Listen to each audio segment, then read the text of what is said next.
Sir ఈ Banakacherla project అసలు Banakacherla project అనేది ఎక్కడ స్టార్ట్ అయింది? ఏంటి అసలు దాని యొక్క ప్రాముఖ్యత ఏంటి సార్? దీనికి మూలాలు చాలా కాలం నుంచి చర్చలో ఉన్నాయి. నదుల అనుసంధాన పథకాలను గురించి పెద్ద చర్చ దేశవ్యాప్తంగా జరుగుతున్నది. సుప్రీంకోర్టు కూడా జాతీయ స్థాయిలో నదుల అనుసంధాన పథకాన్ని లోతుగా అధ్యయనం చేసి అమలు చేయడానికి చర్యలు చేపట్టండి అని కేంద్ర ప్రభుత్వాన్ని సూచించింది. కేంద్ర ప్రభుత్వం జాతీయ నీటి అభివృద్ధి సంస్థ అనేటువంటి దాన్ని ఏర్పాటు చేసి నదుల అనుసంధాన పథకాలని అమలు చేయడానికి పూనుకున్నది. దక్షిణాదిలో మహానది, ఒడిశా రాష్ట్రంలోని మహానది నుంచి పోలవరంకు ఒక అనుసంధానం, పోలవరం నుంచి ప్రకాశం బ్యారేజీకి, ఇచ్చంపల్లి తెలంగాణ ప్రాంతం నుంచి నాగార్జున సాగర్, నాగార్జున సాగర్ నుంచి సోమశిల, సోమశిల నుంచి కావేరి ఆనకట్ట వరకు ఈ నదుల అనుసంధాన భాగాలని వాళ్ళు రూపొందించి ఇచ్చంపల్లి నాగార్జున సాగర్ లింకుకు సంబంధించి సమగ్ర అధ్యయన నివేదికను డిపిఆర్ కూడా తయారు చేసి రాష్ట్రాలకు పంపించారు. తెలంగాణ, ఆంధ్రప్రదేశ్ యొక్క సమ్మతి కోసం ప్రయత్నాలు జరుగుతున్నాయి. మహానది పోలవరానికి సంబంధించి మహానదిలో నీళ్లు లేవు, మేము దానికి అంగీకరించమని ఒడిశా తెగేసి చెప్పింది. అందువల్ల అది పక్కన పడిపోయింది. ఈరోజు పోలవరం అంటే గోదావరిని, కృష్ణా, పెన్నా, కావేరీ నదుల యొక్క అనుసంధానం పైన కూడా ఆలోచనలు జరుగుతున్నాయి. పోయినసారి 2014-19 కాలంలో అధికారంలో ఉన్నప్పుడు చంద్రబాబు నాయుడు గారు పోలవరం ప్రకాశం బ్యారేజీ నుంచి గుండ్లకమ్మ మీదుగా సోమశిల నీళ్లు తీసుకెళ్లడానికి ఒక పథకాన్ని ఆలోచించారు. ఆ పథకం ముందుకు అడుగు ముందే జగన్మోహన్ రెడ్డి గారు అధికారంలోకి వచ్చారు. జగన్మోహన్ రెడ్డి గారు, కేసీఆర్ గారు చర్చలు 2-3 దఫాలు జరిపారు. ఆ జరిపినటువంటి సందర్భంలో కృష్ణలో నీటి మీద ఒత్తిడి ఉన్నది, గోదావరిలో నీళ్లు సముద్రం పాలవుతున్నాయి, గోదావరి నీటిని తీసుకొచ్చి రాయలసీమను రతరామలసీమ చేస్తాము, యువనాయకుడు జగన్మోహన్ రెడ్డి నేను మాట్లాడుకున్నామని కేసీఆర్ గారే స్వయంగా చిత్తూరు దగ్గర పుత్తూరు పట్టణం నుంచి మాట్లాడుతూ చెప్పారు. అప్పటి నుంచి కూడా పలు ఆలోచనలు బయటకు వచ్చినాయి. ఒక ఆలోచన ఏంటంటే గోదావరి నీటిని ప్రకాశం బ్యారేజీకి తీసుకొచ్చి ప్రకాశం నుంచి పులిచింతల కృష్ణానది మీద కట్టినటువంటి ప్రాజెక్టు, పులిచింతల నుంచి నాగార్జున సాగర్, దాని నుంచి సోమశిలకి ఎత్తిపోసి ఆ నీటిని పోతిరెడ్డిపాడు నుంచి రాయలసీమకు తీసుకెళ్ళండి, ఆ మేరకు గోదావరి నీటిని తీసుకొచ్చిన మేరకు కృష్ణా నీటిని మాకు వదిలిపెట్టండి అని కేసీఆర్ ప్రతిపాదించినట్టుగా ఆనాడు ప్రసార మాధ్యమాల్లో వచ్చింది. రెండవ ప్రతిపాదన ఏంటంటే ఇటు బొల్లాయిపల్లి మీదుగా నేరుగా బనకచెర్లకు తీసుకెళ్ళి అక్కడి నుంచి రాయలసీమకు ఆడుకోండి అనే ఆలోచన కూడా ఆనాడు వచ్చిందని, దాని మీద టీవీల్లో కూడా చర్చలు జరిగినాయి, ప్రధాన పత్రికల్లో కూడా వార్తలు వచ్చినాయి. నేను ఒక టీవీ ఛానల్లో మాట్లాడుతూ, ఆ టీవీ ఛానల్లో టీడీపీ ప్రతినిధి, కాంగ్రెస్ ఆనాటి ప్రతినిధి, తర్వాత టీడీపీలో చేరారు, పేర్లు అప్రస్తుతం అనుకుంటా, కావాలంటే కూడా చెప్తాను. పట్టాభి గారు ఆనాడు టీడీపీ, జీవీ రెడ్డి గారు కాంగ్రెస్ ప్రతినిధిగా, ఇంకో బీజేపీ ప్రతినిధి పేరు గుర్తులేదు, ఆ లింకు నా దగ్గర ఉన్నది, YouTube link. AP 24x7 Vijayawada కేంద్రంగానే నడిచింది ఆ రోజు. ఆ ఛానల్లో ఆ రోజు యాంకరు వెంకటకృష్ణ గారు ఆయనే నిర్వహించారు. ఆయనే నాకు ప్రశ్న వేశారు, నేను నిర్ద్వందంగా తిరస్కరించాను. రాయలసీమ ప్రాజెక్టులు కృష్ణానది జలాల ఆధారంగా నిర్మించబడుతున్నాయి. ఇది శ్రీశైలం కుడి బ్రాంచ్ కాలువ 19 టీఎంసీల నికర జలాలతో ప్రపంచ బ్యాంకు నిధులు తీసుకుని సిడబ్ల్యూసి అనుమతితో నిర్మించిన ప్రాజెక్టు. తెలుగు గంగ ప్రాజెక్టు 29 టీఎంసీల మిగులు జలాలతో ఎన్టీఆర్ కాలంలో ప్రారంభించినప్పటికీ బ్రిజేష్ కుమార్ ట్రిబ్యునల్ 2013 తుది నివేదికలో 25 టీఎంసీల కృష్ణానదీ జలాలను కేటాయించింది. మూడవ ప్రాజెక్టు గాలేరు నగరి. ఆ గాలేరు నగరికి కూడా కృష్ణానది మిగులు జలాలు 35 టీఎంసీలతో ఎన్టీఆర్ కాలంలోనే రూపకల్పన చేసి నిర్మాణంలో ఉన్నది 3.5 దశాబ్దాలుగా. దానికి కృష్ణానదిని ఇవ్వడానికి ఈరోజు విభజన చట్టంలో కూడా ఈ ప్రాజెక్టులకన్నిటికీ త్వరగా నిర్మాణం పూర్తి చేసి నీటి సమస్యను పరిష్కరించమని పేర్కొన్నారు. కృష్ణానది జలాలే ఇవ్వాలి.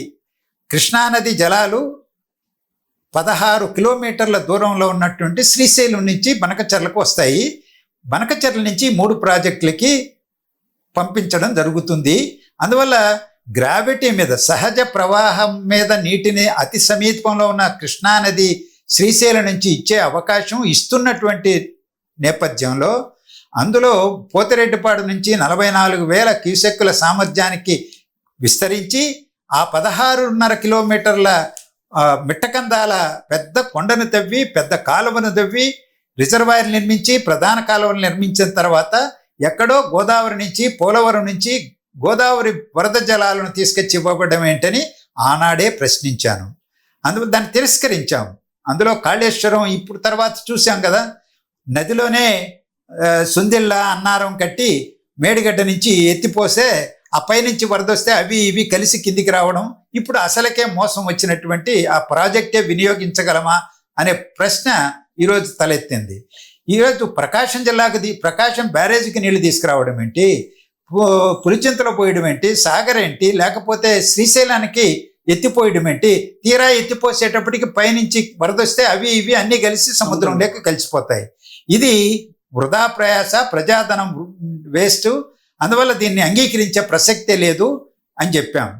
ఈరోజు ఆ గవర్నమెంట్ పోయింది, చంద్రబాబు నాయుడు గారు వచ్చారు. చంద్రబాబు నాయుడు గారు ఇప్పుడు దీన్నే ప్రతిపాదించారు. పోలవరం ప్రకాశం బ్యారేజీ నుంచి బొల్లాయిపల్లి దగ్గరికి దాదాపు 225 మీటర్ల ఎత్తులో ఉన్నటువంటి ఆ ప్రాంతంలో కొత్తగా రిజర్వాయర్ కట్టి అక్కడి నుంచి మళ్ళా నీళ్లు ఎత్తిపోసి ఇంకొక చిన్న రిజర్వాయర్కి నల్లమల అడవులకి యువతలనే మొత్తం 400 అడుగులు ఎత్తుకు నీటిని, 200 టీఎంసీల నీటిని, 23,000 క్యూసెక్కుల సామర్థ్యంతో కాలువలు, ఎత్తిపోతలు నిర్మించి 82,000 కోట్ల రూపాయలు ఖర్చు పెట్టి నల్లమల అడవులు, టైగర్ ఫారెస్ట్ అది 26 కిలోమీటర్ల దూరం, 23,000 క్యూసెక్కుల ప్రవాహ సామర్థ్యంతో నిర్మించి బనకచెర్లకి 265 మీటర్ల సముద్ర మట్టానికి ఉన్నటువంటి బనకచెర్లకి తీసుకెళ్ళి, అదేమి రిజర్వాయర్ కాదు, అక్కడ నిలబెట్టడానికి అవకాశం ఉండదు, నేరుగా అక్కడికి నీళ్లు పోయడం, ఎస్ఆర్బీసీకి, తెలుగుగంగకి, గాలేరు నగరికి నీటిని కాలువలకు ఇచ్చి మేము ఆ ప్రాంతాన్ని సస్యశ్యామలం చేస్తామంటూ ప్రకటన చేశారు. ప్రకటన రాగానే నేను దాని మీద స్పందించాను. నాకు అవగాహన ఉన్నది కాబట్టి రాయలసీమ ప్రాజెక్టులు నాకు తెలుసు, వాటి కోసం పోరాటాలు చేసిన వాడిని. కృష్ణా నదీ జలాలే రాయలసీమకు కరువు పీడిత ప్రాంతానికి శరణ్యం, శాశ్వత పరిష్కారం అని పోరాటాలు 4-5 దశాబ్దాలుగా పోరాటం చేస్తున్నవాడిని కాబట్టి నేను తక్షణం స్పందించి అది మంచిది కాదు, బొల్లాపల్లి వరకు కట్టండి, బొల్లాపల్లి నుంచి 100 మీటర్ల ఎత్తులో సముద్ర తీరానికి ఉన్నటువంటి సోమశిలకు గ్రావిటీ మీద తీసుకెళ్ళండి. సాగర్ కుడి కాలువ తేలేండుకు నీళ్ళు ఇవ్వచ్చు, ప్రకాశం జిల్లాలో బోడి బొమ్మలకు నీళ్ళు ఇవ్వచ్చు, వెలుగొండ ప్రాజెక్ట్ ఆయకట్టుకు నీళ్ళు ఇవ్వచ్చు, సోమశిల ఆయకట్టుకు స్థిరీకరణకు ఉపయోగించవచ్చు. ఇంకా ఎక్కువ నీళ్లు తీసుకెళ్తే నెల్లూరు జిల్లాలో, చిత్తూరు జిల్లాలో, ఉమ్మడి చిత్తూరు జిల్లాలో, ఇప్పుడు తిరుపతి, చిత్తూరు జిల్లాల్లో ఉన్నటువంటి భూములకు కూడా గాలేరు నగరి ప్రతిపాదిత ఆయకట్టు, తెలుగుగంగ ఆయకట్టు కూడా నీళ్ళు ఇవ్వచ్చు. గరిష్ట స్థాయిలో గోదావరి నీటిని తరలించండి. చింతలపూడి ఎత్తిపోతల ఆయకట్టు మీదుగా పై స్థాయిలో, అలాగే నూజివేడు పై భాగంలో, దాని నుంచి నాగార్జున సాగర్ ఎడమ కాలువ ఆయకట్టుకు నీళ్ళు ఎప్పుడూ సరిగా రావుట్టే చివరి భూములకి ఆ ఆయకట్టుకు కూడా నీళ్ళు ఇస్తూ వైకుంఠాపురం దగ్గర ఒక రిజర్వాయర్ కట్టి కేంద్ర ప్రభుత్వం అంగీకరిస్తే నదుల అనుసంధానంలో భాగంగా పథకాన్ని నిర్మిస్తే వైకుంఠాపురం దాంట్లో వేసి రిజర్వాయర్లు వేసి అక్కడి నుంచి బొల్లాపల్లికి తీసుకెళ్ళి సోమశిలకి తీసుకెళ్తే మంచిది. ఒకవేళ కేంద్ర ప్రభుత్వం అంగీకరించకపోతే వైకుంఠాపురం దగ్గర పులిచెంతలకు దిగువ భాగంలో అక్విడక్ట్ కట్టి, నాగార్జున సాగర్ కుడికాలో మీద కూడా అక్విడక్ట్ కట్టి నదిలో కృష్ణా నది జలాలలో కలవకుండా బొల్లాయిపల్లిలో చేర్చి సోమశిలకి తీసుకెళ్ళండి. ఎందుకు ఈ మాట చెప్పామంటే బ్రిజేష్ కుమార్ బచావ్ ట్రిబ్యునల్ 1980లో గోదావరి నదీ జలాల తీర్పు ఇచ్చినప్పుడు వాళ్ళు కర్ణాటక వాళ్ళు, మహారాష్ట్ర వీళ్ళందరూ కూడా పేచీ పెట్టి పోలవరం పైన చర్చ పెడితే లోతైన చర్చ చేసి పోలవరానికి గరిష్ట స్థాయిలో 45.72 మీటర్ల ఎత్తుతో నిర్మించాలి, అలాగే 194 టీఎంసీలు నిల్వ చేయాలి, ఆ మేరకు నిర్మించాల్సిందే. ఆ నిర్మించి 80 టీఎంసీలు ప్రకాశం బ్యారేజీకి తీసుకెళ్లి కృష్ణా డెల్టాకు స్థిరీకరణకు వాడండి. ఆ వాడినటువంటి 80 టీఎంసీల్లో 35 టీఎంసీలు మహారాష్ట్ర కర్ణాటకకి ఇవ్వండి, 21 టీఎంసీలు కర్ణాటకకి, 14 టీఎంసీలు మహారాష్ట్రకి, మిగిలిన 45 టీఎంసీలు ఉమ్మడి రాష్ట్రం నాగార్జున సాగర్ ఎగువ భాగంలో వాడుకోండి అని విస్పష్టమైనటువంటి ఆ తీర్పులో పేర్కొన్నారు. సో అందుకని ఆ మాట చెప్పడంతో పాటు దీనికి అదనంగా నీళ్లు తీసుకెళితే నికర జలాలు 75% ప్రామాణికంగా లభించే నీటిని తీసుకెళ్ళి ఇతర వాటి చోట్ల కృష్ణా డెల్టాలో కానీ ఇతర చోట్ల వాడుకుంటే అదే నిష్పత్తిలో పై రాష్ట్రాలకు వాటా ఇవ్వాలని కూడా ఒక మాట రాశారు. అది ఇప్పుడు దాన్ని అధిగమించాలంటే మనం, ఎందుకంటే వరద జలాలను తీసుకొస్తున్నాం, నికర జలాలు కాదు, 75% ప్రామాణికంగా ఉండేటువంటి నీటిని బచావ్ ట్రిబ్యునలే గోదావరి నీటిని, అప్పుడు 5 రాష్ట్రాలు ఉన్నాయి, మహారాష్ట్ర, మధ్యప్రదేశ్, కర్ణాటక, ఉమ్మడి ఆంధ్రప్రదేశ్, ఒడిస్సా. ఇప్పుడు మధ్యప్రదేశ్ విభజన జరిగింది, ఛత్తీస్గఢ్, మధ్యప్రదేశ్. ఉమ్మడి ఆంధ్రప్రదేశ్ విభజన జరిగింది, తెలంగాణ, ఆంధ్రప్రదేశ్. 7 రాష్ట్రాలు ఉన్నాయి. 7 రాష్ట్రాల మధ్య పంపిణీ జరిగిపోయింది. వాటి ఆధారంగా ప్రాజెక్టులు నిర్మించుకుంటున్నారు, ప్రతిపాదించిన ప్రాజెక్టులు ఉన్నాయి. అందువల్ల మొత్తం 3,990 టీఎంసీలు సగటున గోదావరిలో లభిస్తాయి సిడబ్ల్యూసి అంచనా ప్రకారం. అందులో 345 టీఎంసీలు 75% ప్రామాణికంగా లభిస్తాయి. ఆ 75% ప్రామాణికంగా లభించే 3,045 టీఎంసీలని ఈ మొత్తం రాష్ట్రాలకు పంచేశారు. అందులో భాగమే 1,480 టీఎంసీలు రమారమి ఉమ్మడి ఆంధ్రప్రదేశ్కి వచ్చినాయి.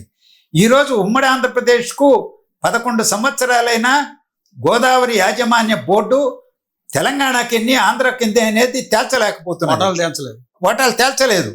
తాజా 2022-23 వార్షిక నివేదికలో కూడా ఇదే మాట గోదావరి నదీ యాజమాన్య బోర్డు పేర్కొన్నది. అందువల్ల ఇలాంటి పరిస్థితి ఉన్నప్పుడు గోదావరి వరద నీటిని తీసుకొచ్చిన డబ్బులు ఖర్చు పెట్టి అక్కడి నుంచి ఇక్కడ తీసుకొచ్చి వైకుంఠాపురంలో కానీ లేకపోతే ప్రకాశం బ్యారేజీలో కానీ వేస్తే ఏదో గోదావరి నుంచి నీళ్లు తెచ్చారు, వాడుకుంటున్నారు, మాకు వాటా కావాలని తెలంగాణ, ఆ పై రాష్ట్రాలు అడుగుతాయి, కర్ణాటకగా, మహారాష్ట్ర. అందువల్ల ఇబ్బంది వస్తుంది. కాబట్టి అక్విడక్ట్ ద్వారా మీరు కృష్ణానదికి కలపకుండా పైనే తీసుకెళ్ళి వాడమని చెప్పాం. అందువల్ల దీని యొక్క పుట్టుక, పూర్వోత్తరాలు, దీని చరిత్ర ఇది